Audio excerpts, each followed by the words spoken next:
주일 10시 예배에 나오신 성도님들을 환영하고 축복합니다.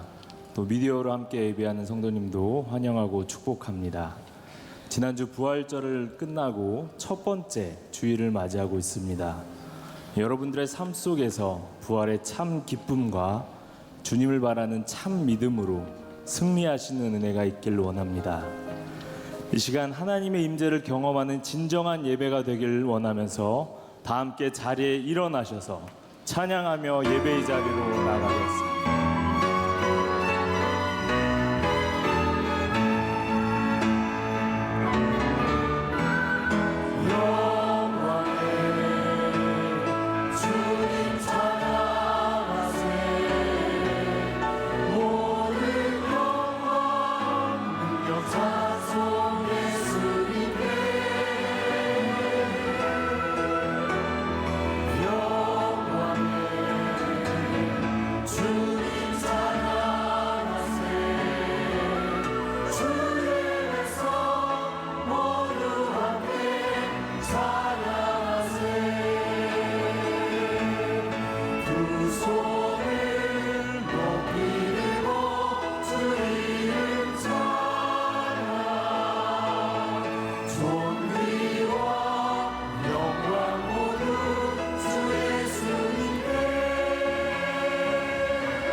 주님 다시 오실 날을 우리 알 수 없으니 항상 기도하고 깨어 있어서 기쁨으로 보좌 앞에 우리 나가서도 그때까지 참고 기다리게 돼. 나팔 올 때 나의 이름, 나팔 올 때 나의 이름, 나팔 올 때 나의 이름 부를 때에 잔치 참여하게 돼.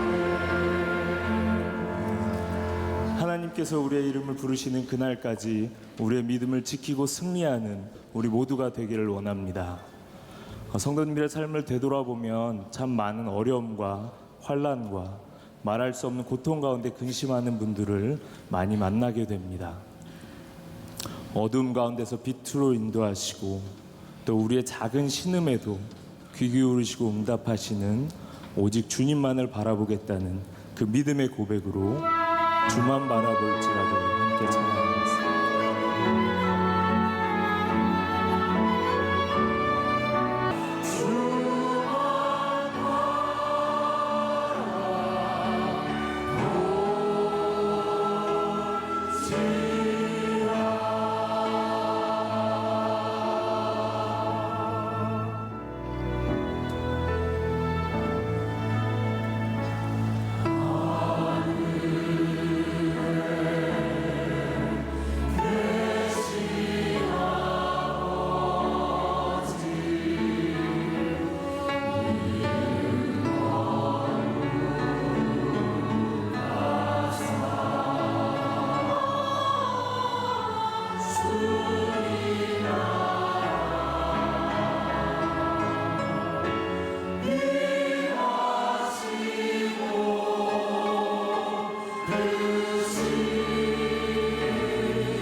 오늘 주일 10시 예배에 오신 여러분들 한 사람 한 사람을 주님의 이름으로 사랑하고 축복합니다.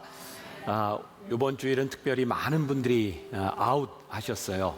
우리 시무장로님들 전체와 또 많은 분들이 다른 곳에 가서 예배를 드리고 있고요. 오늘 또 인터넷으로 미디어 교회 성도들과 함께 예배하는 분들이 있는데 우리 함께 오늘 다 같이 승리합시다. 한번 손을 흔들어 인사하면 좋겠습니다. 다 같이 시작. 승리합시다. 감사합니다. 여러분들의 삶의 곳곳에서 승리하는 역사가 있기를 주님의 이름으로 간절히 축복합니다. 자, 오늘 이제 순환주간을 시작으로 사순절을 시작으로 했던 이 파사드, 고난의 순환의 파사드를 가지고 말씀을 나누었는데 오늘 그 마지막 시간이 되겠습니다. 순환의 파사드를 가지고 이렇게 말씀을 준비하다 보니 지난주가 부활주일이었고 오늘 그 순환의 파사드 한 개를 남겨놨어요. 부활주일 지나고 나서 이 순환의 파사드 설교를 해야 되나 말아야 되나 고민을 좀 했습니다. 제 속에 깨달아지는 것이 있었어요. 부활의 삶을 산 우리들에게 계속되는 것이 있다면 십자가의 삶을 사는 것이다. 이 십자가는 우리들에게 늘 중요한 믿음의 고백이기도 합니다. 오늘 본문 말씀과 오늘 성 파밀리아 성당에 있는 이 순환의 파사드 중에 하나인 베로니카의 수건은 직접적인 연관성이 없어 보이는 부분이기도 합니다. 오늘 본문은 예수님께서 십자가를 지실 때 예수님을 조롱하던 로마 병정들의 이야기입니다. 지난주 여러분들과 함께 부활절 이야기, 그 지난주 고난에 대한 이야기를 나누면서 예수님이 참 힘들었을 부분에 대해서 이렇게 묵상하면서 깨닫게 된 게 그런 거였어요. 예수님이 십자가에 달리실 때 손에 못이 박히고 가시관을 쓰신 육체적인 아픔도 예수님에게 참 어려운 일이었겠지만 십자가의 순환의 현장에 예수님을 따라다니던 제자들이 그 자리에 없었다고 하는 것, 믿음의 동역자들이 다 예수님 곁을 떠나버린 것이 예수님에게는 더 큰 아픔이었을 수도 있겠다. 십자가 아래는 로마 병정들이 있었고 몇몇의 여인들이 있었습니다. 마태복음 27장 55절부터 56절에 보면 예수를 섬기며 갈릴리에서부터 따라온 많은 여자가 거기 있어 멀리서 바라보고 있으니 그 중에 막달라 마리아와 또 야고보와 요셉의 어머니 마리아와 또 세베대의 아들들의 어머니도 있더라. 여러 여인들, 여러 마리아가 있었어요. 그 중에 성경에는 이름이 나와 있지 않지만 12애를 혈루병으로 앓고 있었던 여인이 그곳에 있었으리라고 전해지는데 우리가 지금 가지고 있는 이 정경 66권에는 포함되어 있지 않은 빌라도의 행전에 보면 12애를 혈루병으로 앓았던 여인의 이름이 나와 있습니다. 그 여인의 이름은 베로니카였다고 전해지고 있습니다. 이 파밀리아 성당에 여러분들에게 이렇게 제가 한번 쉬운 일은 아니지만 기회가 된다면 지금부터 이렇게 적금을 들어서라도 한 번쯤은 봤으면 참 좋겠다 하는 그 작품들이고요. 그래서 제가 이제 아쉬운 마음에 여러분들과 이렇게 말씀을 나누고 있는데 거기에 오늘 마지막으로 함께 나누는 베로니카의 수건, 베로니카가 나와 있습니다. 작품을 한번 먼저 보여주시죠. 예수님이 십자가에 못 박혀 있고요. 제가 이제 계속해서 설명을 하겠지만 저 가운데 한 여인이 예수님을 바라보고 있습니다. 저 예수님 십자가 밑에는 여러 여인들도 있습니다. 저기에 베로니카가 예수님을 바라보고 있는데 이 작품을 만든 수비라치라고 하는 사람은 의도적으로 예수님을 바라보고 있는 베로니카의 얼굴을 보여주지 아니하고 뒷모습만을 보여주고 있습니다. 여러분, 우리가 누군가에 대한 이야기를 들을 때 제일 궁금한 게 얼굴이 아니겠습니까? 근데 수비라치는 의도적으로 얼굴을 만들어 놓지 않았습니다. 그리고 저 여인의 옷 뒤에는 하나의 형상이 나와 있습니다. 여러분들 그 조각을 하는데 음각이 있고 양각이 있잖아요. 돌출된 양각이 아니라 안으로 들어간 음각으로 예수님의 얼굴을 그 옷에 새겨 놓았습니다. 제가 저기서 안내하는 사람의 이야기를 듣고 저기에 새겨진 예수님의 얼굴과 예수님의 눈빛은 우리가 지나가면서 어느 자리에 가서 봐도 예수님의 얼굴과 눈빛이 이 사람을 따라오고 있다는 이야기를 듣고 제가 이렇게 움직이면서 보았습니다. 예수님의 눈이 제가 어디로 움직이든지 저를 바라보고 있었습니다. 이 작품이 우리들에게 말해주고 있는 중요한 포인트가 있는데요. 그것은 십자가 아래서 예수님을 바라보는 저 여인 베로니카의 수건은 캐톨릭에 있어서 아주 중요한 성물이 되었습니다.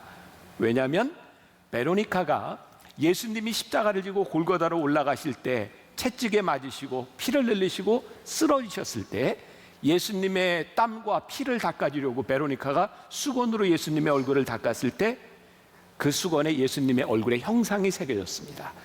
그래서 로마 교황청에는 지금도 저 베로니카의 수건이 성물로 전해지고 있습니다.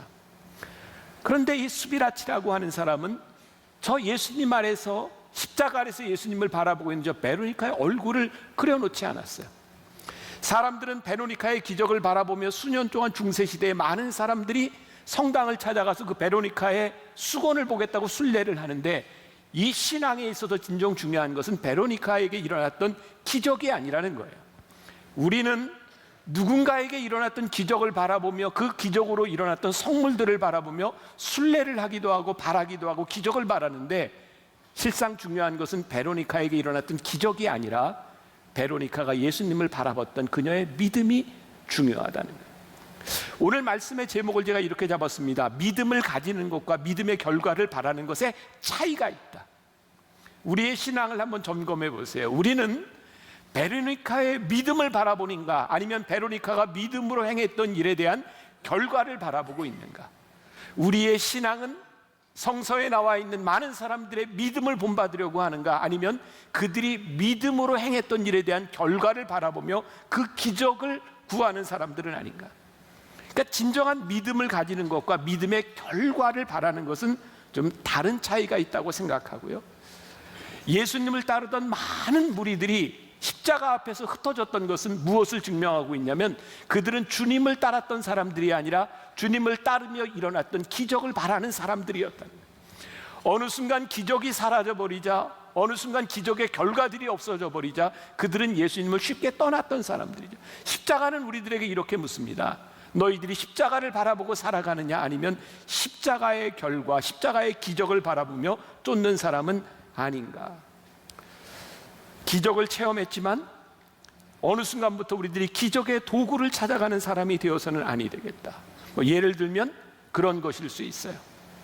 우리가 신앙생활을 하면서 교회 안에서 아마 여러분들이 그동안 수십 년 동안 교회에서 제일 많이 들었던 이야기들 가운데 하나가 교회의 성장과 부흥이라는 일이었어요. 한국 교회는 지난 수십 년 동안 교회도 많이 짓고 교회의 부흥과 성장에 대한 이야기들을 참 많이 했었습니다. 성장이 잘못된 것은 아닙니다. 부흥이 잘못된 것은 아닙니다. 근데 교회가 성장하고 교회가 부흥을 해서 무엇을 해야 되는 믿음의 본질을 잃어버리고 성장하기 시작할 때 교회는 타락하는 겁니다. 우리의 믿음이 예배를 드리고 하나님 앞에 우리들이 경건한 생활을 하고 우리들이 하나님 앞에 물질을 드리는 헌금 생활을 하는 것이 잘못된 것은 아닙니다. 그런데 우리들이 믿음의 본질을 잃어버리고 이것들을 우리들이 도구화하기 시작할 때 우리는 이것을 우상 숭배라고 말하는 거죠. 어려운 이야기가 될지 모르지만 굉장히 본질적인 내용에 대한 부분입니다. 우리들이 무엇을 바라보고 신앙생활을 하고 있는가? 베로니카의 이 모습을 통해 우리들이 봐야 될 가장 중요한 것은 그 여인이 가지고 있었던 믿음이지, 그 여인이 믿음으로 행함으로 인하여 나타났던 기적이 아니라는 거예요. 8세기 초에 교황청에서는 요한 7세에 의해서 이 베로니카의 베일, 베로니카의 수건이라고 하는 것이 처음으로 언급되고요. 베로니카의 수건을 만들어 놓고 사람들이 순례를 하기 시작했습니다. 그리고 중세시대가 되었을 때에 교황이 이런 명령을 내립니다. 가짜 수건을 만들지 말고 가짜 성물들을 만들지 말라. 여러분, 이 일들이 중세시대에 교회가 타락하면서 어떻게 일어났던 일들인지 아십니까? 교회가 돈을 벌려고 여러 성물들을 만들어 놓고 사람들로 하여금 순례하게 하면서 돈을 벌었습니다. 여러분, 참 무섭지 않습니까? 교회가 타락하면 이렇게 타락할 수 있다는 거 참 무섭지 않습니까? 파리의 노트르담 성전이 불에 탔습니다. 여러분들 그 기사를 보면서 그 노트르담 성당이 불탔지만 그들이 구해낸 성물을 이야기하면서 제일 중요하게 여겼던 게 뭔지 기억나세요? 예수님의 면류관, 가시면류관입니다. 어떤 기사에 보니까 그 가시면류관이 얼마나 귀한지 사람들에게 가시를 한 조각씩 떼어서 전불로 선물을 해서 가시는 없고 그 가지만 이렇게 남아있다고 얘기합니다. 실상은 그것이 진짜인지 아닌지도 확인된 바가 없습니다. 사람들은 언제부터인가 우리들의 믿음의 본질을 떠나서 믿음의 형상들을 만들어 놓고 그것을 숭배하려고 하는 모습들. 오늘 이 작품은요, 우리들에게 굉장히 중요한 질문을 던지고 있는데 믿음의 본질로 돌아오라는 거예요. 또 조금 어렵고 좀 현학적인 이야기가 될지 모르지만 저는 말씀을 준비하고 묵상하다가 이런 생각을 하게 되었어요. 우리가 십자가를 지기 때문에 부활을 경험한 것이지 우리는 부활을 경험하려고 십자가를 지는 것은 아니다. 십자가를 지기 때문에 우리들에게 부활의 역사가 경험되는 것이지요, 우리들은 부활을 경험하기 위해서 십자가를 진다. 우리들이 믿음으로 살아가기 때문에 믿음으로 나타나는 결과를 체험하는 것이지 그 결과를 바라며 이것이 믿음이다라고 이야기하는 것은 아니라는 거예요. 근데 이 부분에서 우리들이 신앙생활하기가 참 힘들다는 생각이 듭니다. 우리의 욕심을 버리는 것도 참 힘들다는 생각을 합니다. 그래서 오늘 십자가 아래에서 바로 서 있는 그 내가, 로마 병정들이 예수님을 희롱하고 있었던 그 자리에서 십자가를 못 박았던 그 사람들이 로마 병정들이 아니라 내가 되고, 내가 하나님 앞에서 애통하며 십자가 앞에 무릎을 꿇을 때에 우리는 올바른 신앙 안으로 들어올 수 있지 않을까. 여러분들 표정을 보니까 조금 어려운 것 같다. 이게 제가 어떻게 전달을 해야 될지 모르겠어요. 아무튼 계속 해볼랍니다. 알아들을 때까지. 자, 오늘 본문 말씀의 27, 28, 29, 30, 31절을 제가 한번 읽어드려요. 이에 총독의 군병들이 예수를 데리고 관정 안으로 들어가서 온 군대를 그에게로 모으고 그의 옷을 벗기고 홍포를 입히며, 여기서 홍포를 입힌다고 하는 것은 군인들에게 입는 가운을 이야기하는 것입니다. 가시관을 엮고 그 머리에 씌우고, 가시관은 면류관, 왕을 상징하는 것이죠. 그 오른손, 갈대를 그 오른손에 들리고, 갈대라고 하는 것은 당시에 왕들은 홀이라고 하는 걸 들고 있었어요. 왕을 상징하는, 예수님을 조롱하기 위해서 갈대로 홀을 대신하게 한 것이죠. 그 앞에서 무릎을 꿇고 희롱하여 이르되 유대인의 왕이여 평안할지어다 하며 그에게 침 뱉고 갈대를 빼앗아 그의 머리를 치더라. 희롱을 다 한 후 홍포를 벗기고 도로 그의 옷을 입혀 십자가에 못 박으려고 끌고 나가니라. 두 가지의 간격이 있습니다. 제자들이 예수님을 버렸던 이유 가운데 하나는 그들이 생각했던 왕이 아니었기 때문에 그들은 예수님을 떠나갔습니다. 유대인의 왕이라고 하는 것 때문에 로마 병정들은 예수님을 왕으로 만들어 놓고 예수님을 희롱했습니다. 홍포를 입히고 여기 많은 군인들이 있으니 네가 그 군인들의 왕이 되어보라. 가시 면류관을 씌워놓고 너에게 그 면류관을 썼으니 네가 왕이 되어보라. 갈대로 홀을 만들어 놓고 내가 왕이 되어보라 라고 예수님을 희롱했습니다. 근데 정말 중요한 것은 뭔지 아세요? 예수님의 제자들이 예수님을 잘못 알고 예수님을 떠나갔는데, 예수님을 희롱하던 그 로마의 병정들이 예수님을 가짜 왕이라고 희롱했는데, 예수님은 만왕의 왕이 되셔서 부활하셔서 우리들의 주가 되셔서 오늘 우리들이 그 주님을 고백하고 있다. 어떤 목사님이 부활절 설교에서 이런 글을 썼더라고요. 2008년 베이징 올림픽이 열렸을 때 그 당시에 개막식을 준비한 중국의 유명한 감독이 있습니다. 장모유 감독의 작품을 보면서 이렇게 얘기를 했더라고요. 중국 굴기를 이야기하며 그들이 엄청난 작품을 만들어냈지만 그 작품이 얼마나 갈 것 같습니까? 그 작품들 더 뛰어난 사람이 나와서 또 다른 작품을 만들면 그것은 쉽게 잊혀지는 것이기도 합니다. 그런데 놀랍게도 2000년 동안 십자가 아래에서 예수님을 희롱했던, 예수님을 떠났던 제자들, 그런데 그 주님은 오늘도 이 자리에서 2000년 동안 여지없이 사람들에 의하여 고백되고 있다는 사실. 고린도전서 1장 18절에 보니까 십자가의 도가 멸망하는 자들에게는 미련한 것이요 구원을 받는 우리에게는 하나님의 능력이라.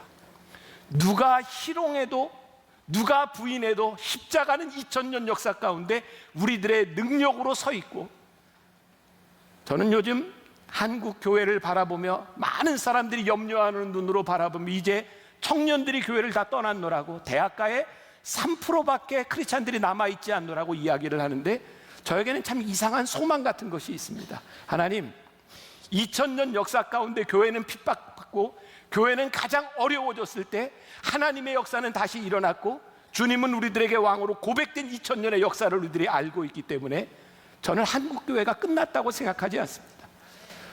장로님들과 회의를 하면서 이제 앞으로 저도 은퇴하게 되고 세월이 흘렀을 때 만나교회가 많이 지금 어려워지고 위축되지 않겠습니까? 그것을 준비해야 되지 않겠습니까? 인간적으로 저에게도 많은 염려가 됩니다. 그런데요, 염려하고 있는 저에게 하나님이 하시는 말씀입니다. 2000년 역사 동안 교회는 수없이 많은 위기를 겪었지만 십자가는 능력이 되어서 지금까지 우리들이 하나님 앞에 와 있다는 사실입니다. 가장 수치스러웠던 일을 수치스럽게 끝내지 않도록 십자가 앞에 서 있던 사람들을 통하여 왕의 왕을 고백하게 만드셨다는 사실이에요. 멜 깁슨이 패션 오브 크라이스트라고 하는 유명한 영화를 만들었죠. 너무나 잔인하게 예수님을 십자가에 못 박는 고난의 장면들이 나와 있었고, 그 영화를 제일 반대한 사람들이 누구였냐면 유대인들이었습니다.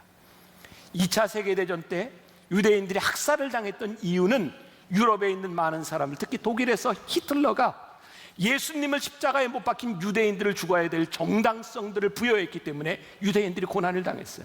그래서 패션 오브 크라이스트를 만들었을 때 유대인들이 멜 깁슨에게 많은 질문을 던졌고 반대했습니다. 예수를 십자가에 못 박은 것이 유대인 때문이라고 그 영화를 만든 것입니까? 그때 멜 깁슨이 이런 이야기를 합니다. 아니요, 예수님을 십자가에 못 박은 것은 우리들입니다.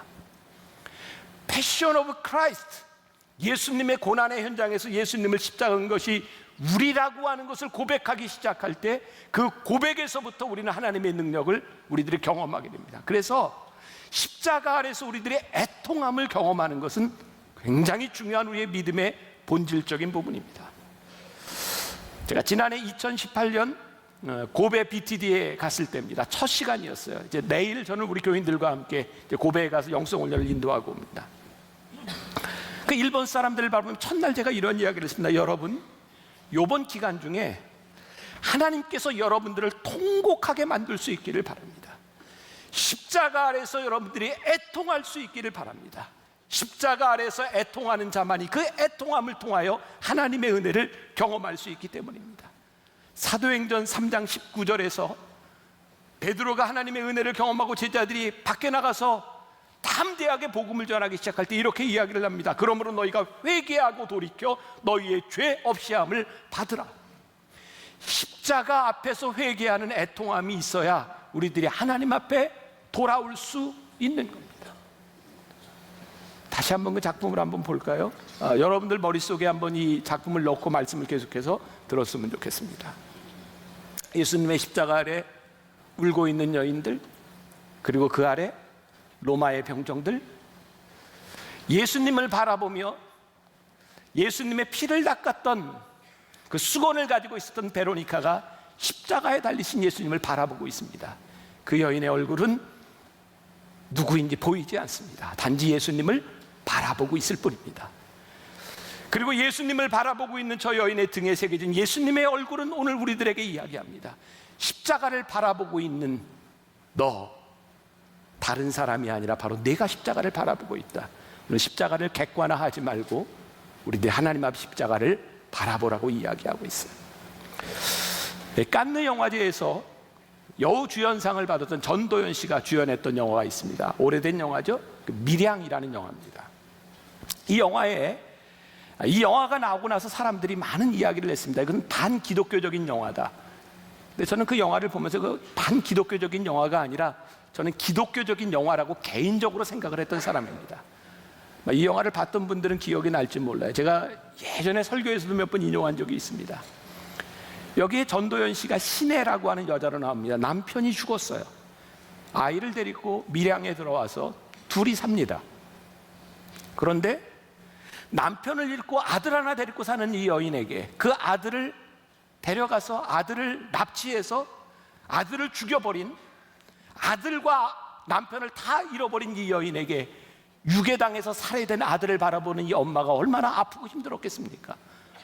오늘 아는 사람에 의해서 부흥에 참석을 하게 되죠. 그리고 거기에서 하나님의 은혜를 경험합니다. 그리고 거기에서 진짜 어려운 기도와 결심을 하게 되죠. 하나님, 제가 우리 아들을 죽인 그 유괴범을 용서하겠습니다.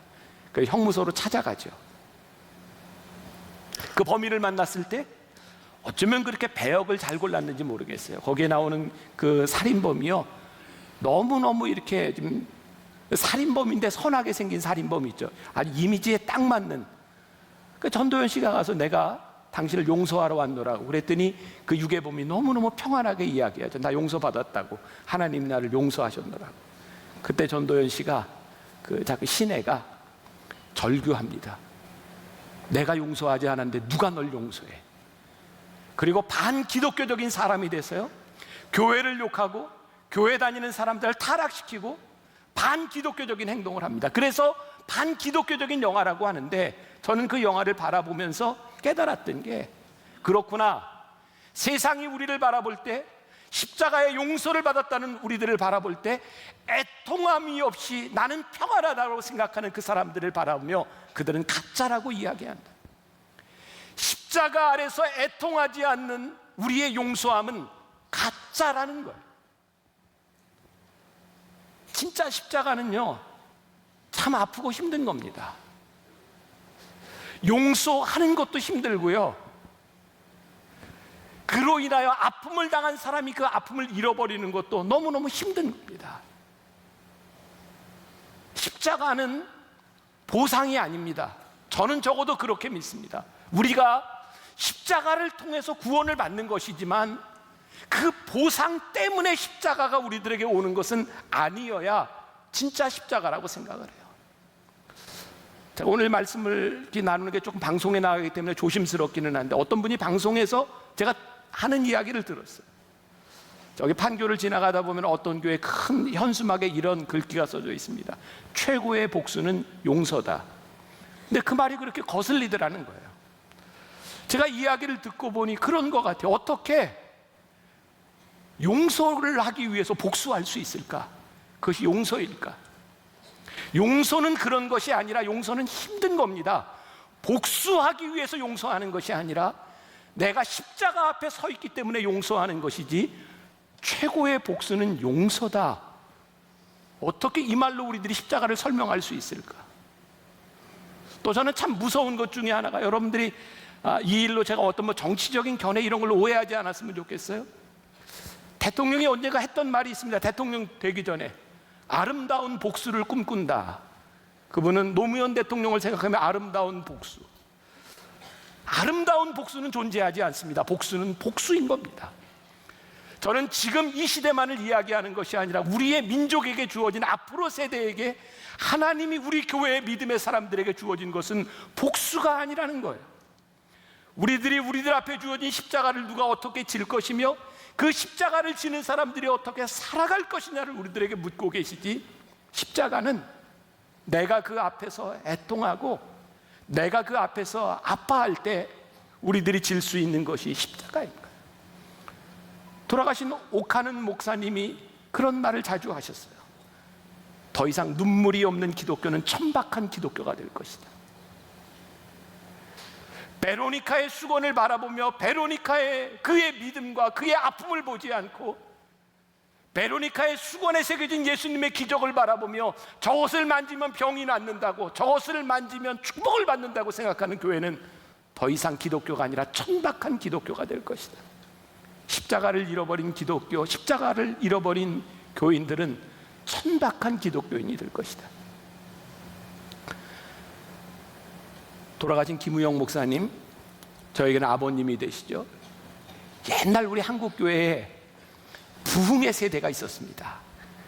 그래서 옛날에 삼순선 선교회라는 게 있었어요. 삼순선, 30대의 부흥사들이 한국교회 부흥을 이끌었던 세대입니다. 그때 거기에 속한 분들이 여러분 돌아가신 신영균 목사님, 권중길 목사님, 장광영 목사님, 저희 아버님, 이렇게 다 부흥사들, 그 당시에 조용기 목사님, 김장한 목사님, 다 비슷한 나이 또래의 분들이었습니다. 그분들을 통해서 한국교회 엄청난 부흥회의 역사들이 있었습니다.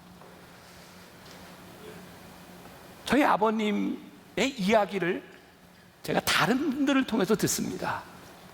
저희 아버님이 30대에 40대 초반에 부흥회를 하실 때 그렇게 하셨답니다. 부흥회를 하면서 십자가에 대한 설교를 하는데 이 십자가를 사람들에게 어떻게 알릴까? 그래서 저는 제가 본 것이 아닙니다. 저희 아버님에 대해서 들은 이야기입니다. 설교하시다가 강대상에서 면도칼을 가지고 손바닥을 긋고 수건으로 부여잡고 피를 뚝뚝 흘리면서 이게 예수님의 십자가라고, 그리고 설교하다가 이 예수님의 십자가를 어떻게 전할까? 가시로 만든 면류관을 쓰고 피를 뚝뚝 흘리면서 설교를 하셨습니다. 그때 은혜를 받았던 사람들이 저에게 하는요, 그때 목사님이 그렇게 설교하셨느라 제 마음에 뭐가 느껴지는지 아세요? 어떻게 이 십자가를 전할까? 어떻게 이 십자가로 아파하는 것을 전할 수 있을까? 오늘 우리들이 십자가로 누리는 결과들이 아니라 십자가 앞에 섰던 우리들이 어떻게 하나님 앞에 십자가로 설 것인가? 십자가는 아프고 힘든 거예요. 왜 십자가가 우리들에게 주어지고 십자가 아래서 우리들이 애통하고 십자가 아래서 죽어야 할까요? 우리는 우리를 잘 알아요. 죄된 우리들에게 참 생명이 없구나. 죄된 우리들에게 소망이 없구나. 죄된 우리들이 이렇게 무기력하구나. 그런데 십자가 아래서 내가 죽지 않으면 십자가와 함께 사는 우리를 경험할 수 없기 때문에 우리들에게 십자가를 치라고 말씀하십니다. 유명한 갈라디아서 2장 20절 말씀이 있습니다. 내가 그리스도와 함께 십자가에 못 박혔나니 그런즉 이제는 내가 사는 것이 아니요 오직 내 안에 그리스도께서 사시는 것이라. 이제 내가 육체 가운데 사는 것은 나를 사랑하사 나를 위하여 자기 자신을 버리신 하나님의 아들을 믿는 믿음 안에서 사는 것이라. 1207년 유명한 성 프란시스가 회심한 해입니다. 성 프란시스는 귀족이었습니다. 돈이 많은 사람이었습니다. 그가 회심을 경험하고 나서 하나님께 이렇게 기도합니다. 말을 타고 가며 말 위에서 하나님, 제가 어떻게 하면 하나님 앞에 진정 회심한 자로 살아갈 수 있을까요? 그때 하나님께 이런 음성을 듣습니다. 내가 정말 사랑하던 것을 내가 증오하게 되고 내가 정말 증오하던 것을 사랑하게 된다면 너는 진정 하나님의 사람이 된 것이다. 그리고 눈을 떴을 때 그의 앞에 피고름을 흘리고 있는 나병 환자를 보게 됩니다. 프란시스는 내려가서 그 사람을 부둥켜 안고 그 사람을 치료하고 그 사람에게 입 맞추고 그 사람에게 돈을 주고 옵니다. 그러면서 깨닫습니다. 내가 증오하고 내가 증오하고 싫어하고 미워하던 것을 사랑하게 되었구나. 여러분, 우리가 하나님을 믿고 살아간다고 하는 것은요, 우리들의 삶의 변화입니다. 십자가로 인하여 하나님께서 우리들에게 주시는 삶의 변화를 경험하는 것입니다. 십자가로 인하여 우리들이 새롭게 살아나는 것입니다. 이것이 십자가의 역사이고 그 십자가 아래에 서 있는 내가 바로 그 주인공임을 고백하는 거예요. 다시 한번 작품을 보겠습니다.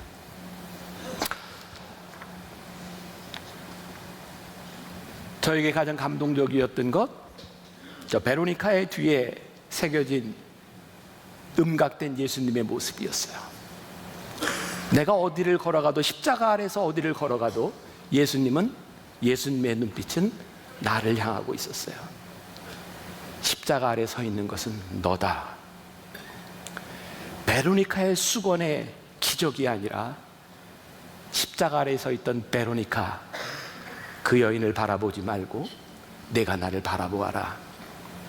오늘 십자가가 여러분들의 십자가로 고백될 수 있기를 간절히 소원합니다. 십자가의 아픔이 여러분들을 새롭게 할 수 있기를 주님의 이름으로 간절히 축원합니다.